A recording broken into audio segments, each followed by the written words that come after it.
Okay, people are filing in. I will wait to give my spiel as we get some numbers in, just to open the doors here. But thank you for joining us.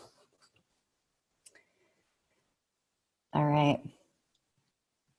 Okay, I'm going to get started now. So, hey guys, I'm Jamie, your moderator for today's presentation. We have got a really good group growing rapidly joining us here. So, before we get started, today's presentation is presented by Ambition and Lessonly. We're really pumped about it. And it's called Navigating the Sales Process When Nothing is Certain, obviously a very topical topic. So little housekeeping, as with anything that we do, you will definitely get the recordings if you need to hop off or if you just want to share this when you've ever met. We'll email that to you after this presentation. Hear from you. So please type into the Q&A box throughout. You can also use the chat. I'll be monitoring both. And I just got an alert that my Zoom is unstable. All right. Yeah, we'll be taking your questions. So we're going to have a little discussion and then we want to get into what you want to know about. So stay tuned there. So who is talking today? So first up, like I mentioned, we are so excited to be working with Lessonly. And if you are unfamiliar somehow, learn, practice, and do better work. They are used by 3 million learners. Oh, my connection is choppy. Hello, am I better now? They're used by 3 million learners at more than 1,000 leading companies, including Honeywell, Salesloft, Jostens, and US Cellular, to power enablement, development skills, and reinforce best practices. The result is faster onboarding, higher NPS scores, more closed deals, and a superior customer experience. And you can learn more at lessonly.com. And we are really, really excited and honored to have Bryan Naas with us here. Oh, wait, I think we might be having an audio issue. Okay, hold on, guys. It wouldn't Jamie, be. I can hear you. You can hear me? Yes. Okay. I can hear you also. It's better now? Okay. Okay, Danica's got me. Other Jamie, spelled the right way as well, can also hear me. This is great. Cool, guys. We're all riding that struggle bus in 2020. So I'm the bus driver today. We're going to lead you through this. So Bryan Naas, though, henceforth referred to as Naas, tell us more about what you do at Lessonly.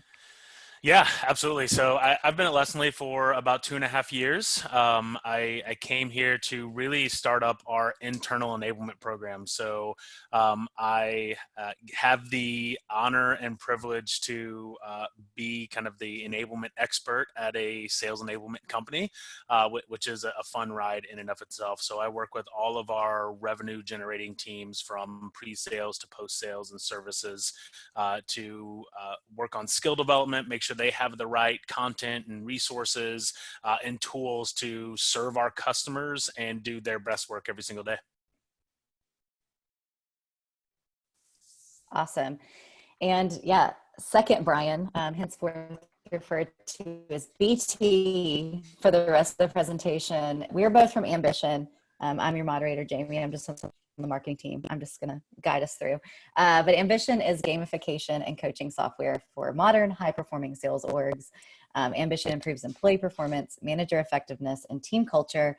And we're trusted by brands like Verizon, DocuSign, HPE, ADP, Exactly, the Atlanta Braves, and many more. And you can find us all over the place. We'll email you the heck out of you after this. So Bryan, BT, tell us more about your role at Ambition.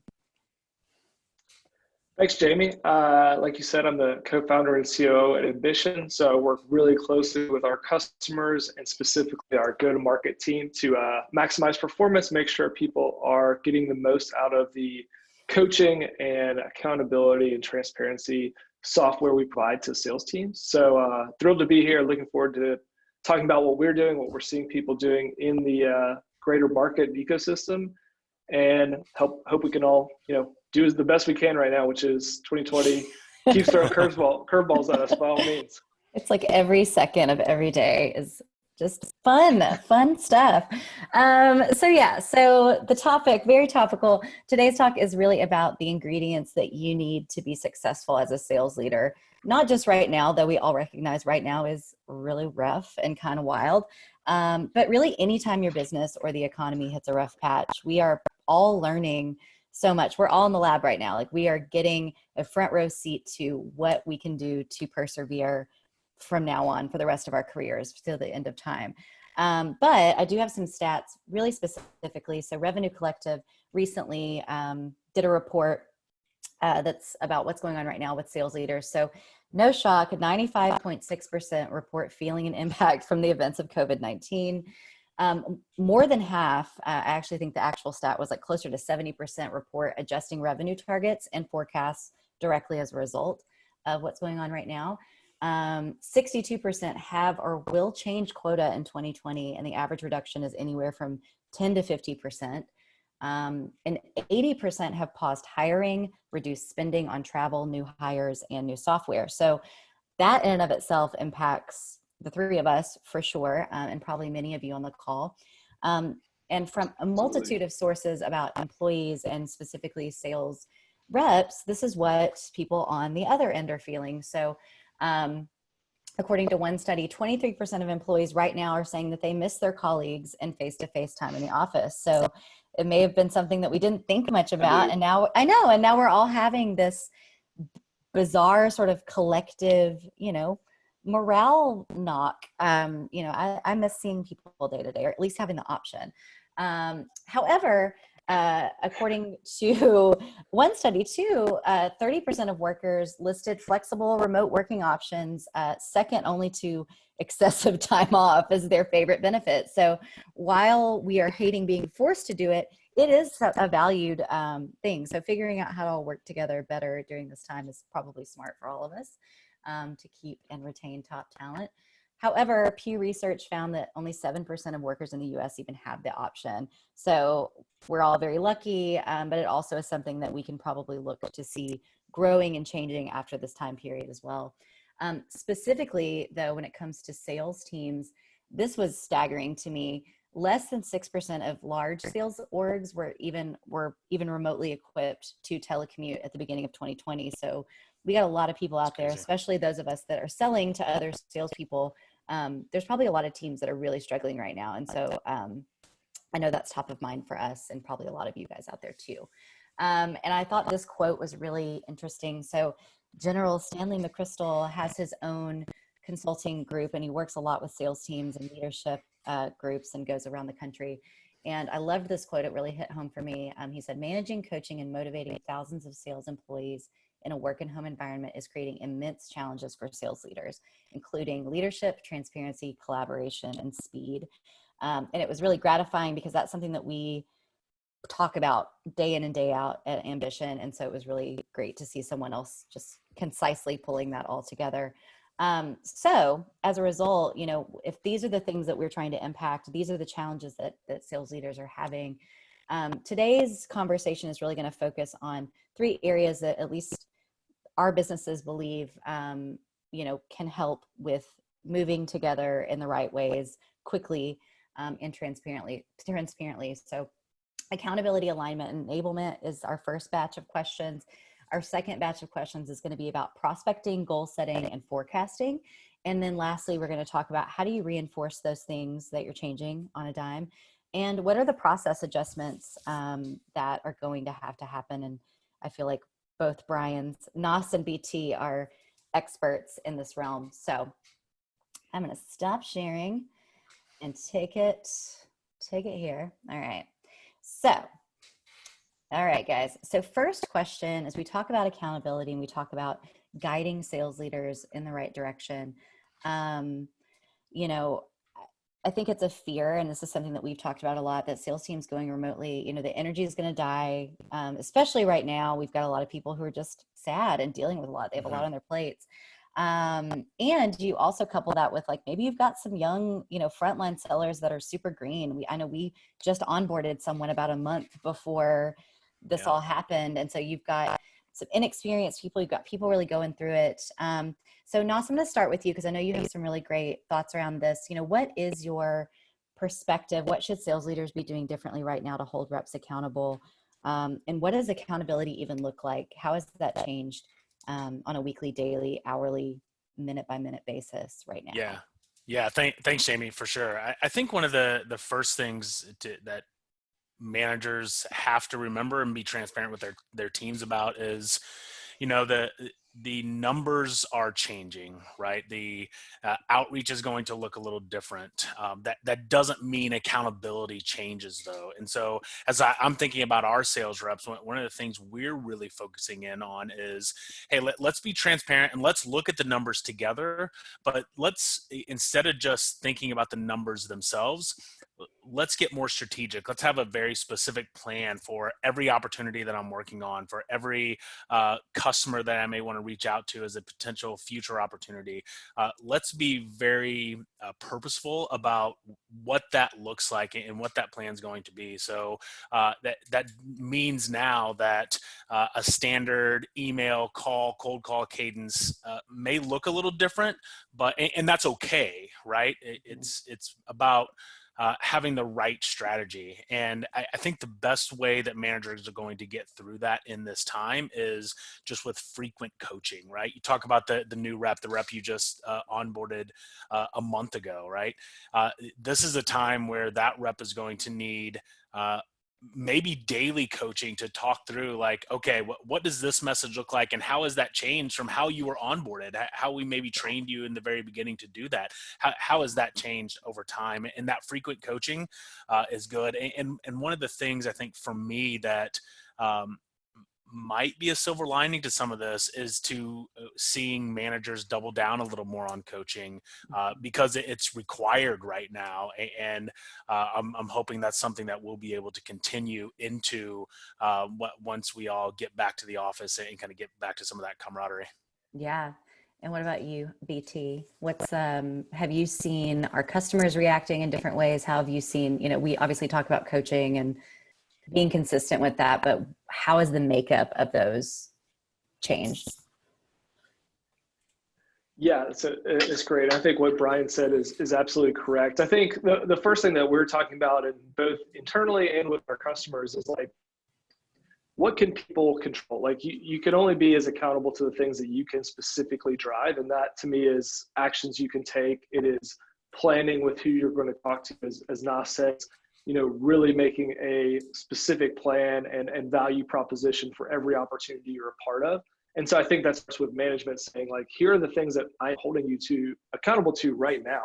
I know that you can do X, Y, and Z. I know you have these opportunities, and we're going to drive, you know, this value and this value and this value. And, you know, everyone is accepting, I think, at this point that we're not in January of 2020 anymore. We're in a very different world. And so even with the customers trying to be as clear, as value focused, as, you know, empathetical as possible. And I think, you know, when you face your employees, it's about that frequent coaching and having a very structured coaching cycle that everyone knows that, you know, we're going to look at these KPIs on a daily, hourly, weekly basis right now. They may change. Let's be open about it. Mm-hmm. You know, we have a customer, Adam from Jobber, and he was about how they're doing, you know, morning stand-ups. They're doing more frequent check-ins, an optional noon check-in. I think that stuff is really smart right now because, like you said before, everyone is isolated. A lot of folks are not used to that. And a lot of the ways that our sellers learn how to be better and to be more effective is through social contact. It's on the sales floor. It's on, you know, the lunch crew that's going out of the office. They learn best practices that way. So you have to be really intentional opening up forums like that. I love that. And we've seen that internally. And I would say too, going back to the rep that I mentioned that's onboarding, something that I think is really neat is that this time period has made it so that different departments that don't normally help onboard reps are involved in her onboarding now in this way that I think is going to change us for the better. You know, she's paired with our content person that's actually been like helping her with her cadences in a way that is more hands-on than we maybe have been with other hires. So I think that's some really neat stuff and weird positives that are coming out of this too. Sure. So BT, something I know that we talk a lot about too is that, obviously everything's changing. The frequency of meeting is changing. I love that specific example of like morning check-in, noon check-in, that kind of thing. And I have another example later about some hyper specific tips for outbound sellers specifically. But I think something that's really interesting too is like, how do you keep sort of the pressure on, like everything feels, I don't know, fragile and a little odd right now. So how have you seen, or how would you even coach sales leaders on just ensuring that the fundamental elements of like the stuff we have to get done is still getting done when everything feels completely different? Yeah, there's a lot of nuance to it. And I think that managers have to be better at understanding, the context of what's going on with people right now. Had a great conversation with Drew exactly the other day, and he was saying he's doing his coaching check-ins, which are like scheduled to be a coaching conversation, metric conversation. And then he's doing now a whole new thing, which is just a weekly, how are you? And so that lets him know like how he can do that. He can keep the pressure on what someone's going through. Could be health related, could be other uncertainty. But I think, assuming your people are okay, assuming that those things are true, you've got to have a very clear pulse check. And I think now is the time that if you didn't do this before, you've got to implement it where people have to understand how the whole process works. So it's not just that you're a standard salesperson, you're making 50 calls a day, you're trying to set this many meetings. You need to understand how that whole cycle works, because to your point about quality, those different conversion rates at each of those steps may be changing right now. People may not be answering the phone as often, or sometimes maybe they are, or people may not be as willing to schedule a meeting as they were, depending on the industry. So, you have to understand how the levers are changing. And I think this is an opportunity to really empower your reps with the knowledge, if they don't have it, that like, here is why we do X, Y, and Z at these rates or these metrics. And really the reason we do it is because this is what the outcome we want it to be. We want to create this much pipeline or these many opportunities or what have you. So, whether you're doing daily, multi-daily, weekly check-ins with your team, talking about those metrics, talking about why they matter, and making sure that they are, bought in, that you're not just doing it for the fact that you're doing it, you do it because there's an outcome to it. I love that. And yeah, of course, it's like if you attach meaning to that, the sales will be more effective. So I think that's a great reminder. What were you going to say? I was just going to say, Bryan, I think that is such a good point. And because I think it's so easy for reps to fall into kind of this numbers game, which oftentimes sales does become. But by taking that step back and really focusing on like, here's why we do this at this step, and really understanding that full process. I think what you kind of landed on there is so strong, because it will make our reps smarter reps, so that as they are going through, the numbers are still going to matter. When we come out of this, we're going to go back to a lot of those things, but understanding why those numbers will give them, empower them so much more. Instead of just going to hit that number, they'll understand why they're driving toward it and what the outcome really means. Absolutely. And I think this goes well into my next question, which is a Naas special. So you sat down, as Bryan on Bryan, you sat down recently and talked on a short video, and I'd love for you to expand on this. But you talked about how right now it's super crucial on your teams for reps to be confident. And that's something that, obviously we're doing the head check to be like, hey, are you okay mentally? And I think that is great. But can you speak a little bit more just to really specific things that you're doing to make sure that the reps remotely feel confident going into these conversations that may have drastically changed overnight? Because I think, to BT's point, these conversations are changing, and it's important for them to have the context of why they're doing stuff, but how do you get them like actually pumped to do it and sound and sell it? Yeah, for sure. I think one of the things you hit on earlier about kind of conversations feeling a little fragile right now, I think it is spot on. And really, when I think about confidence, I think about like having confidence in understanding that why we are reaching out to someone and why we think we are positioned to help them, right? When you're coming into this situation, and if you're immediately coming in thinking, hey, this is going to be a bad call, I don't know why I'm making this call, I'm just doing it to, again, hit a number, you might as well not even be making the call. But if you understand, like, okay, I know how we've helped a whole slew of customers over the past month reach their goals and continue their business and drive their development forward. If we can build our reps' confidence so that they're going into these conversations and knowing, like, hey, yeah, I know how we're going to help you and why it's going to be helpful, that's going to make the conversation better right off the bat. Not that some of those conversations aren't still going to be fragile and still be bad, Right. or it doesn't mean every conversation is good, right? But the confidence there is really what's going to kind of give them the conviction to go in and at least ask the questions, at least see how can we be helpful in those ways. I have a follow-up question, going rogue. Just tool stack wise, what does that look like at Lessonly? Are you guys, is it listening to more calls? Is it bringing more leaders in on some of those calls? Like, what does that enablement look like? Yeah, it's a variety of things. The first thing that we've done is we've really doubled down on kind of a back to basics mentality, thinking about, like, we have our sales process. We really coach hard on discovery, uncovering implication, and kind of getting to those business values, and really getting reps back to thinking about, all right, what are those basic things that I need to make sure I'm doing that are going to lead me to a place where I can build trust with our reps or our customers and prospects to make sure that we're having the right conversation. So really training them on kind of a back to basics. And a lot of that comes back to exactly what you're talking about. We're definitely listening to more calls, leveraging our call recording tool to get into the system more often. We're also leveraging our internal communication tools more and sharing best practices, right? One of the things that I've loved out of this past month is our reps are sharing everything. Things that didn't work, like, hey, I tried this and failed miserably, and things that did work, right? Do not say that. Exactly.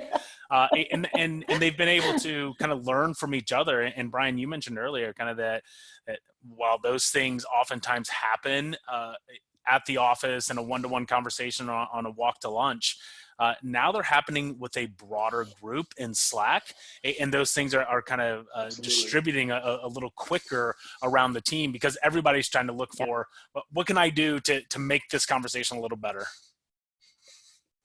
Yep. One of the things that, Bryan, you mentioned that I just want to hit on for enablement people like yourself or managers out there, like, if your reps are calling just because they're supposed to hit a call number today, and they call me or you, anyone on here, and it's just like they're jumping in cold with like no story of like, why am I calling this person right now? That's maybe the thing that I think most will be highlighted in this about confidence. Like, there is never a time where a rep needs to be better prepared in that, first portion of the call to say, like, I'm calling you, Bryan Naas, because like I know that you're probably having X, Y, and Z challenge right now, and I've got this for you. And like, if there's ever a time to shine as a rep, I think this is it, because I think people really appreciate that when folks right now are showing up saying, like, here's what I know just happened, remote, X, Y, Z, these things, and I have something where I can help you. I think, to your point, confidence and preparation is key. Yeah. For sure. Well, and I was going to note too, our SDR manager director shared that, Connects took a hit, but the talk time was so much longer. And, I think that to us just shows that, like, these people are wanting to talk some stuff out. They're wanting resources. And just anecdotally back from the SDR team, the by and large, like, these conversations are good. And even, I know a few of them have connected with people, unfortunately, that just lost their jobs, and they're still talking to these people and getting, we're kind of just turning into a little support system for each other, even if it's not about the sale. And I think that's a really, really neat thing to see. For sure. So BT, very specifically for you, I will say to to Naz's point, there's been more internal just transparency, like business across the business of like where we are, what's happening. And this is probably happening all over the place. And if it isn't, I kind of want you to go into like, what was the thought process as a co-founder, operations person? You're on the front line of deciding how much do we share? When do we share it? What does that look like? How transparent are we about the business and the books and all that? Can you talk a little bit just about what did that process look like at Ambition?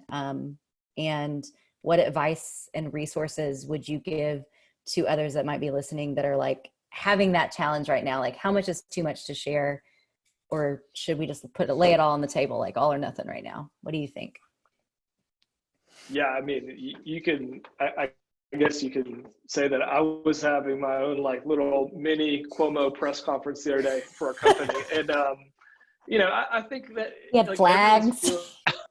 yeah, I'm on a stage. There's like, everyone's feeling the reverberations of this in a variety of different ways and hopefully not health-wise. But, I think that what we want to hear from leaders, whether it's a manager or someone who, is a COO, whatever, like you want to hear that people understand what's happening. And, I think personally, like, I don't want to get in front of our company and say that I have all the answers or that I know everything, because if the last 6 weeks have taught me anything, it's that I don't know it a lot, and I can't predict the future. And so I think it's really important to be extremely level with folks and say, I don't have all the answers. Here's what we're thinking. Here's what we're trying to do to have more information and better information. And like, I've continually reiterated, we're in this together as a company. I think that sales managers, VPs, directors, whomever, they should be saying the same thing. Like, we're in this together. You've got your team. Like, now's the time where your team's going to matter more than ever. And, I've said this a lot, like, I'm not smart enough to come up with some creative way to get us out of COVID-19 situation and all of the ripples of it. It's going to take a ton of smart people on our team being creative and working hard and working together, like you guys about, to maximize the value for our partners, for our customers, for our prospects. And as long as we continue to share information and work super closely with one another, that's the best we can do. And we'll just continue to try to be transparent. So I'm looking at this as like this is a growing opportunity for me. Like, how can I manage the best that we can right now? Yeah, I think something you said there is really key, is that you don't have all the answers. And I think employees see right through that when a leader gets up and tries to act like they do, and that just creates distrust. And now more than ever, we need trust in our leadership. And like getting up and talking about those things, like, hey, I don't have all the answers. Here's what we're trying, and if it doesn't work, we'll try something different. And I think that resonates with everyone, because we all run into challenges, no matter if it's right now or if it's 3 months ago when we weren't in this situation. We're all failing at little things here and there, and being able to get up and have that vulnerability is such an important part of leadership. And so I commend you for that, first off.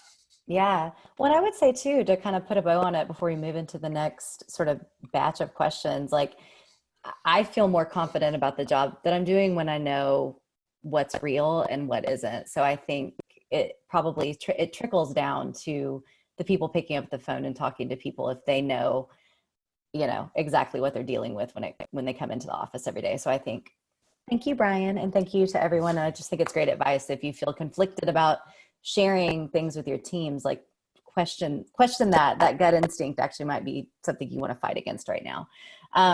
So moving into the next part. So I think this is a good segue into really, we don't know what's going to happen. None of us have ever been in this situation exactly before, even if we've been, it's like, I was working in 2008. I remember the last recession kind of, but I'm in a very different spot now.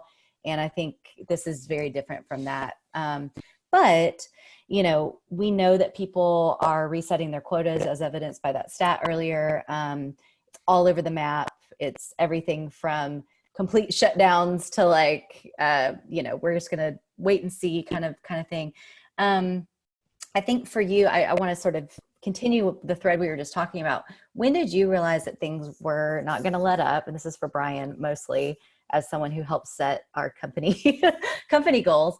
And what was the process for determining whether or not we needed to adjust things? You don't have to get too detailed about it, but when is it the right time to make that call, and what did that look like, and what can we learn from what you learned deciding, what we were going to do? And I know you didn't make that decision in a vacuum, but can you just explain what that looked like? Because I think we can learn a lot from it. Yeah, I think you were talking to this, Bryan. Hey, sorry, BT. I meant to do it. Yeah, Damn it's it.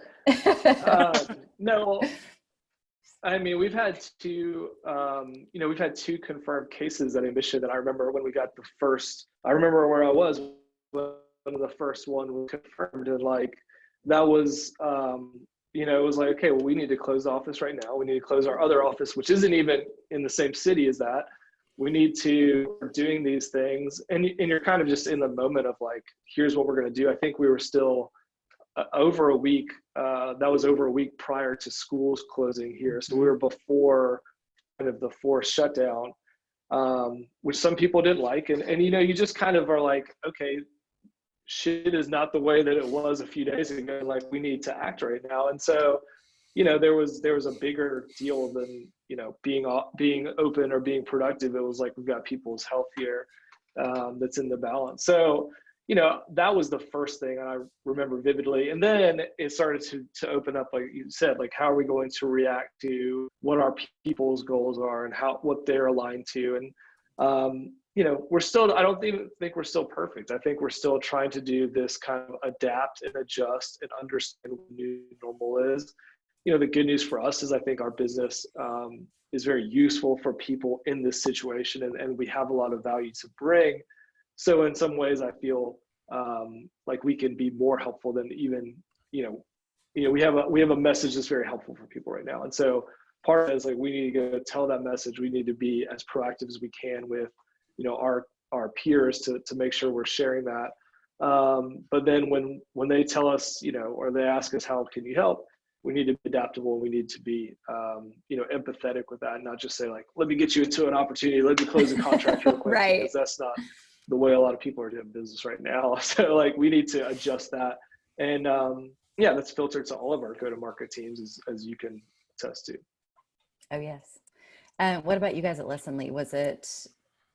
What did that look like? And did you end up, and share as much or as little as you'd like, but did you end up having to adjust top line goals or messaging? I mean, we just transparently, we very overnight went to work and started cranking out 20 to 30 pieces of new content to speak to what was happening. We spun up a completely different page on our website. I noticed you guys did as well. What did that reaction look like, and how difficult was it from your perspective to actually train and enable salespeople? And did you learn things that you think you're going to be able to use in the future? Yeah, absolutely. So we are kind of a similar situation where it felt like overnight we just kind of pivoted into kind of this new situation. And yeah, it was kind of a all hands on deck type of situation. The sales go-to-market team kind of got together, the marketing team got together, and everyone just started kind of cranking out. We put together a whole series of enablement over the course of a couple of days that reinforce some new messaging that was not different messaging, but just kind of tweaked. Let's make sure we're leaning on empathy first. Be a human. Don't go straight for the ask. Do your research, right? Don't reach out to a company that just had to furlough all their people, right? Understand where you're going. None of that is new to our sales reps, but it's just reinforcing a lot of those things, kind of that back to the basics mentality that I mentioned earlier. And really, as we got into that, I definitely think there are some things that we are discovering as we're going through, because we are, I think our experimentation cycle is a little bit quicker right now. That we're finding even some new messaging or tweaked messaging that is starting to land, and even some messaging that we're already prepped for a few weeks or a month from now, as things start to hopefully maybe slow down a little bit and start to kind of see some light at the end of the tunnel. Fingers crossed, right? Yeah. So yeah, I think there's a lot of things that we've kind of learned about ourselves and learned about our customers and prospects as a whole, for sure. All right. I love that. Do your research. Don't call somebody that, doesn't have a job if you can help it. Unfortunately, that's a So true this next story. question, so Yeah. yeah, I'm sure. I mean, and that's the thing, like this webinar is about like, y'all, let's lay it all on the table here. I think we've kind of all done that. I mean, I've done it on the marketing side. So one way that I can say tactically that we, for our customers, and if you are a customer on the line, we have a new Slack group that is specifically for our customers to come together and talk right now. It's super fun. Please join. I'll send the information out to you. But we spun up this Slack group and it has been so enlightening. I don't work directly with our customer teams as much, but I hop in there every day and learn something new. And it's been really neat to see just how people are responding. And so I want to read a really tactical approach that one of our customers is taking right now, because I think it's super helpful to everyone listening just to know what other people are doing. And then I want your thoughts on like, is this the wave of the future? Is this where we're headed? So let me read this. This is from one of our customers. Our outside sales team has always been remote, out in the field, knocking on doors, pretty retro. Recently, with the CDC guidelines of needing to stay home, we've had to adjust their KPIs and how managers engage with them throughout the day. For us, identifying the most productive KPI set for an outside sales team who is now homebound to engage has been our biggest challenge, which I can't even imagine. And I think what they did is really smart. Where we settled was mandatory 10 by 10s with a reward attached for compliance, where reps need to hit 10 connects by 10 a.m. every day, Monday through Friday. We also have thought about a 20 by 4 where they need to hit 20 connects by 4 p.m. Monday through Friday. We've also asked that they hold their face-to-face sessions via Zoom, thank you, with a minimum of 2 per day after giving them a week to get that meeting pipeline filled.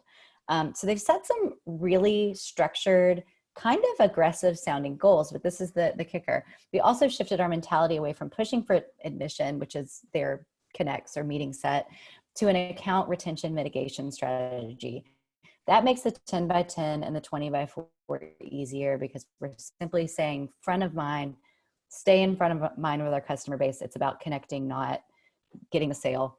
When this is all over, we would rather be remembered as the company that wanted to stay connected and helpful, and not the company that wanted business. Go givers over go getters, which I was just like putting that on a t-shirt. So you know how I feel. I think this is super smart. I think this is a really creative, smart way to shift and get outside reps engaged and not just like let them go. So across the board, we've seen really traditional teams, like I stated in the beginning, less than 6% of enterprise teams are even set up to work remotely. So everyone is scrambling right now. What are some creative ways that maybe you guys have seen outside of this, and generally, you talked about leading with empathy. Are you seeing more of these like go givers instead of go getter conversations winning? Do you think that's where we're headed? That it's going to be about value first over just get the sale, and that'll last. What do you think? Yeah, I'll jump in, Jamie. Yeah. I think absolutely, right? I'm with you. I'm let's print the t-shirt and pass them out, right? Because I think it works, right? It's, if you think about it, especially in the SaaS world where we are, and where I'm sure a lot of our listeners are from as well, like it's rare that there are true product differentiators. And so we differentiate on how we do things, how we execute, how we help our customers. And so when you think about it from that perspective, it really comes down to, are we helpful, right? Can we help them get the outcomes? And by that doesn't just mean with our product. That means, can we be helpful at the very beginning of a sale, at the very beginning of an engagement? A super quick kind of tactical example, when all this started, one of the first things our marketing team did is they created a coloring book that had Ollie, our mascot, all in it, and doing all different things. And we basically just sent that to every prospect, every customer, and said, hey, you might have kids at home now and things are crazy, or you might have a friend that has kids at home. Share this. This might be something that they can do to occupy their Love time that. for 10 minutes. And the response we got from that super simple thing was just incredible. There was no ask to it. It was like, hey, I hope this is helpful. Things are crazy right now. And the response we got to it was just incredible, because people were just like, yes, thank you. This is something I'm trying to gather all the materials I can to keep my kids occupied for just 10 minutes. So just those simple things go such a long way. That is so smart. I'm like, my marketing brain is so jealous. That is so good. I love that though. That's great. What about you, Bryan or BT? Jamie's like, why don't we have a mascot? Yeah. No, I think, this is, I do think this was catching, I think this was growing in popularity before COVID and before what's happening right now. And I think to Naas's point, like this is the future. The future is going to be, his name's escaping me right now. Josh Braun talks about like with making deposits. And so like, I don't think that we can treat our prospects or our, your target accounts or whomever it is you're selling to as just like, transactional. Let me just run through them. Maybe certain types of companies and products can, but like your point exactly right. If you're selling a solution, whether it's a SaaS or some other thing, like you've got to really treat your prospect and customer like we're trying to positively impact your business. We believe we can. Here is how. And the lead up to that sale is going to be a ton of positive, deposits by you into the customer, saying like, whether it's knowledge, whether it's a strategy, whether it is just a coloring book for kids, that's great. Like all those things are going to add up. And at the end of the day, they're going to say, I want to work with this vendor versus one who just tried to pull, get the deal from me, treat you like a deal. And I just think that's going to, I don't think you can operate that way right now with the type of solutions that we sell. I love that. And I think it's so true. You're building a long-term partnership right now and laying the foundation. So I want to touch on this. This conversation, I want to be able to get to some questions, but I know specifically we had a lot of people ask about forecasting. It's something that we sort of touted in the registration page. So BT, how has that changed? That is something that you've been really a part of, obviously, on the ops side at Ambition. Can you talk a little bit more about just how do you do it right now? Can you do it? Is it accurate? And can you share any resources or who are you looking to right now to kind of like bounce ideas off of for how you do that the best way? Yeah, the first thing you said was, is it accurate? And, it's not. No one's forecast right now is going to be accurate. Yes, that's the answer I wanted. Hopefully that's because hopefully that's because you're being more conservative than you have to be. But the reality is that things are changing super quickly. And so for me, what I'm thinking about is I'm talking to tons of other founders and tons of other peers and saying, what are you seeing? What are you doing? But even our sales team or our sales development team, what can they control? Well, they can control certain things they do every day and every week. They cannot control how quickly a prospect is able to, sign a contract, or if they have a budget freeze right now, or if they have some type of, furlough. So like they can't control all of these things. And we're trying to be as creative as possible to, work with customers to get them value even regardless of those things, even if they can't sign a long-term contract right now, whatever the case may be. So, I'm looking at what the early indicators are. That's one of the things. Like, you said this before, are we getting connects? Are we scheduling meetings? Are people saying, this is something that would be valuable to us when we do talk to them? And those tell me, a bunch of stuff. And I think that, everyone is seeing that the next couple months are going to be probably up and down. And I hope they're more up than, more good news comes out. But, I think, long-term, there's a lot of positive signs as far as like how people are dealing with each other, how they are reinvesting in their sales team. They're all of a sudden very focused on how effective can people be versus just how productive can people be. For us, I think that's important. But yeah, I don't think that anyone's forecast is right. I think you should be, if you're a CFO or a VP of sales on here right now, it's wrong. Just be okay with it. But look And at be what your honest. folks can. Yeah, well, sometimes they can be honest because they gotta send something up to the board. But what The I'm truth taking to comes our out. board is like, here's what is happening. Here are the early indicators, and here's what those tell us. And so we're going to, continue to adjust. But here's the best information I have today. All that. Yeah, I think one thing I would just kind of add there is you're right. It likely is wrong, but I think this actually plays a lot into kind of that go giver versus go getter, right? There's this point where when you're looking at your forecast and saying, if I lean into providing value here and lean into being a human and being empathetic, maybe I don't close that deal right now, but that's something that I think we can close later because we can be valuable. And really what we talked about earlier, kind of having that strategy, having that plan for every customer or prospect, and understanding like, this is an opportunity that we can go after right now because of the situation. But this other one is one I'm just going to pump value into and just try to be helpful in this current situation and not even ask for it at this time because I've built that relationship and I know what the current situation is, and we're going to go after it when things change. So I think it really plays into that, like, be valuable, and sometimes value means closing the deal and getting your software or your product into them, and sometimes value means not doing that. Yeah, I think that's super. Yeah, there's one thing I'll say, like, don't let your reps be that guy right now. Like, I want to against that guy right now because I want to be just like what you said, Naas. Like, I want our guys to understand and gals to understand where's the prospect right now, how can we be helpful, and if it's not signing an order or something like that, good. Like, deliver as much value as possible because you will get the business in the future. And I promise that guy who's pushing, a contract or whatever is not to be thought of highly in a couple months. That's so true.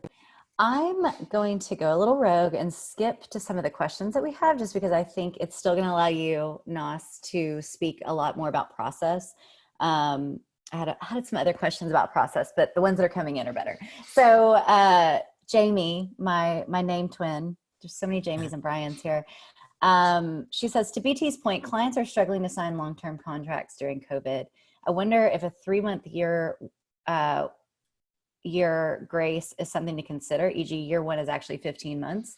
Are you seeing like contract terms changing? Are you guys seeing like, how are you, I know trick question for Bryan, because I know how we're doing it on our end, but like, are you guys considering things like that where it's not just shifting quotas, it's like every deal is unique now? It's not like we always sign, blank contracts, or are you making huge packaging changes, or what is it looking like? Yeah, I can share kind of what we're Yeah. doing. And I think, to your point, every deal is unique now. Yes, we have our guidance that we want to stay close to, but we're also coming into every situation with, like I mentioned a few times, with empathy, right? Understanding, all right, here's what the situation is. What can we do to be helpful now? And sometimes that may be a shorter contract, that may be a different restructuring, a different license structure. So we're considering everything, and everything is kind of on the table right now in how we are going to be helpful. The flip side of that, though, I think is we're not just doing those things just to get the deal across the line, right? It is just making sure that are we doing this to be helpful, or are we doing this just to get a deal in? If the answer is we're doing it to be helpful, then yeah, we're going to get creative as we can. Cool. Yeah, I really like what both you guys emphasize. Every deal right now is unique, and to that point, like I think that Jamie's question is really, some companies are doing that. Some companies are trying to de-risk for the customer as much as possible, to make sure that if their business changes or is drastically affected, I think that's smart. I think it's like very unique based on the customer's situation. Yeah. Well, and this goes into a question that Melissa had at registration, which I thought was really good, which is just, you know, obviously we've talked a lot about those top of funnel kind of like getting deals in and moving them through, but how has this situation affected things like upsells and renewals, and what is the strategy with reengaging with past clients and things like that? Like how is this situation impacted that, and are we seeing similar through lines with, I mean, obviously leading with empathy, the tone of the conversation I'm sure is absolutely the same, if not more, but what does that look like for our clients and you guys at Lessonly? You want me first? Yeah, sure. Sure. Yeah, this is like free for all now. Yeah. Okay. Well, you know, I think,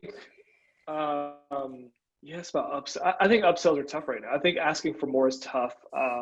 You know, and I think you've got to be really smart about that. I think that, you know, depending on the situation, once again, like beat a dead horse there, but, you know, customers are going through different stuff. If you're in the conversation, I think you've got to lead with, here's the value that we've been delivering. Here's the value that we'll continue to deliver. And, you know, here's how we're going to support you proactive through whatever is happening to your business right now. You know, I would definitely be, I would say that if you're not doing this now, you need to have your CSMs or customer support people or whomever really proactively talking to customers, even if they're not in a renewal cycle, just of, you know, how can we be valuable? How can we help you to the level that is appropriate? But yeah, I don't know about, you know, big upsells. I think that renewals are obviously important, but I think it's going to be very different depending on what the customer's industry and kind of exposure is. Yeah, for me, and again, this is just going to sound like a repeat, but I think it goes back to the provide value, be the go-giver, right? So maybe that results in the upsell now, maybe that results in the upsell because you help them get through this situation later. So just thinking about, again, how can we be helpful as the default? I really like this question. This is from Kelly, and I'll send this one to Naas. And I just love this question. How can I be the best sales enablement manager at this time? Yeah, I think, and you're the best one, so come on. I think it's really about kind of focusing on development, right? I think obviously every sales team is a little bit different, but and some sales team, even some sales reps on a particular team are going to find time or find themselves with a changed schedule with different amounts of time. And being the best sales enablement manager means you're looking for ways to help those individuals get the development that they need. And so I look a lot, and a lot of my colleagues that I talk to are doing a lot more training. We're doing a lot more training right now, or at least situationally, helping reps really improve. We have a skill matrix that we use for our teams that essentially is just it defines what it takes to be successful in each role. And as we've gotten to this situation, we really are looking at that and saying, okay, what are the different places where we can help reps right now develop a particular skill, whether that means giving some extra coaching, whether that means doing a one-on-one training or a group training with them, or leveraging Lessonly to assign lessons and practice to them, but really focusing on what that development is that you can help a rep get through this time and come out of it, even if they may lose a sale or not hit their number. Can they come out the other side a better rep? And if that's the answer, if they can, then you've done your job. You've been the best sales enablement manager because they're coming out the other side a more improved part of the team. And I said I wasn't going to go back to this, but I will. I can do whatever I want.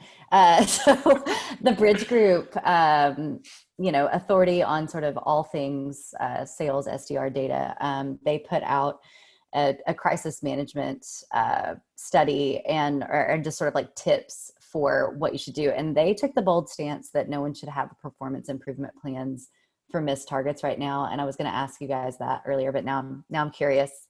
How do you feel about that? Because I think that, this goes hand in hand with that development. Now really is the time that you are investing not just in the relationships externally with your prospects, but you're investing in the relationships that you're building with the reps too. So what does it look like when someone isn't hitting these new moving targets?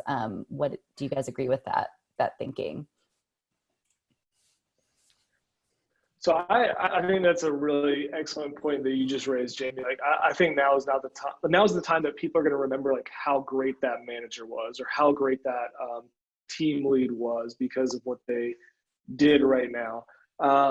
I think that as far as like PIPs or improvement plans, whatever. I agree. I agree in the sense that like of the outcomes, like you shouldn't be on a performance improvement plan because you missed quota probably in Q2 of 2020. If you do, like to me, that is a lot of outside of your control type of stuff. I actually disagree though in the fact that if you are not doing the effort, if you're not putting in the things that you can control, if no one on this call is that person, but if you're at home watching season 3 of Ozark at 2 p.m. during the day because you're like, I'll wait to see what leads come in. I'm not gonna cold call Naas and see what he's doing. I think that there are levels of effort and there are things that you can be accountable to that are going to impact you downstream, whether you have the pipeline in X amount of months or in X amount of quarters. So, if your business is really affected as far as who's buying, how deals are going through, like, yeah, maybe it's really difficult to hit quota. But I think from an effort standpoint, those things are measurable. People should be accountable to them, should adapt some of the goals if they need to. But those are areas where I feel like people can still have strong accountability. Yeah. I think you're spot on, Bryan. And I think it goes back to really where we started this conversation today was like, hey, accountability might mean something different now, but it doesn't make it any less important, right? But understanding like, what is the story behind those numbers? Numbers are going to be all over the place this quarter. I mean, that's just the reality. And we said earlier that the number of dials doesn't matter as much as let's make the right dials. But if you're making no dials, that's where the conversation really comes in. Yeah, we had someone, anonymous person, say, as someone with 25 years of leadership experience, I disagree with that. And I was wondering if they disagree with no pips or if they disagree with what you guys just said. I'm trying to start that. Yeah, that's fair. I mean, I don't think that. I think that's a good point. Like, and I'm not sure when that came in, but I definitely think there should be accountability and people should be held accountable. And those plans can be like Bryan's saying, like, are you reaching out to the right people? Are you being thoughtful? Are you having the right approach? Are you being targeted with the type of outreach and deals you're doing? Yeah, absolutely. I'm in the questions now. We need to have accountability to goals by all means. I just think that some goals may, for especially certain industries, certain types of roles, they may need to be adjusted. I know some of our customers' businesses have been drastically affected. Well, and even just the go giver, go getter example, like that whole line came after a very regimented set of like, you're going to get 10 connects by 10 a.m. They're just different. They just look different than they used to. Or you're going to get 20 by 4. So like they're still putting in like very stringent sort of parameters there for what success looks like. And I think that is the most important part. I think we have time for just one more. And this one I think was great because this came in from someone that is actually an SDR. And Samantha wanted to know, how do I create urgency and still remain sensitive to the current situation? So we talked about like leading with value, leading with empathy. I think that's great. And also kudos to you, Samantha, for hopping in and wanting to learn about what's happening here. So how would you coach Samantha about like urgency? Does it matter or is it different? I think it's definitely different. And what I coach our reps to do and what I would coach Samantha to do is really lean heavy onto research right now. Again, we joked about it before. Don't call the company who just had to furlough everyone, but like that's legit, right? Lean on. There's plenty of information out there lean on that information, do more research than you think you need to do to understand. And then when you make that connect, have the conversation, right? You mentioned conversations are longer. We're not connecting as much, but conversations are longer. Take advantage of that. And when you find the right situation, then it's okay to apply the pressure in those situations. Awesome. I'd say my parting thought, this is something I just remembered, is that our team anecdotally is connecting more with people of, you know, we were connecting more with managers, and now we're connecting more with real decision makers faster. And so I think something for outbound teams is like, maybe be bold. Don't be shy. Call the CEO, see what's up. What do you have to lose? I mean, it depends on your prospect, but like asking questions right now, I think people are more willing to share. And I think that's why talk times are going up. I think that's why you're seeing some of this. Like, people are open. If you have good questions, to Naas's point, if you're bringing in real, real research, you have a point of view that you can help them with. I think people are open to talking through how this is affecting their business, and real to deliver. They're going to listen because everyone wants to be better right now. So I think by all means, I think it's a good time to call and ask questions. Well, y'all, we went right down to it. We are done. Thank you so much to Naas and to BT, and to everyone on the line. You guys were amazing and super engaged the entire time. We will, again, I'll send the recording out. You guys will get resources. I'll compile some thoughts and things that we've had throughout, so that you are armed with all those takeaways. And Naas, also, apparently you have the best internet connection. So whoever your provider is, feel free to drop that out there to the you might make a sale for them. All right. So thank you guys so much, and have a great day. We'll see you next time. Thanks, everybody. See ya. Thanks, everyone. Bye.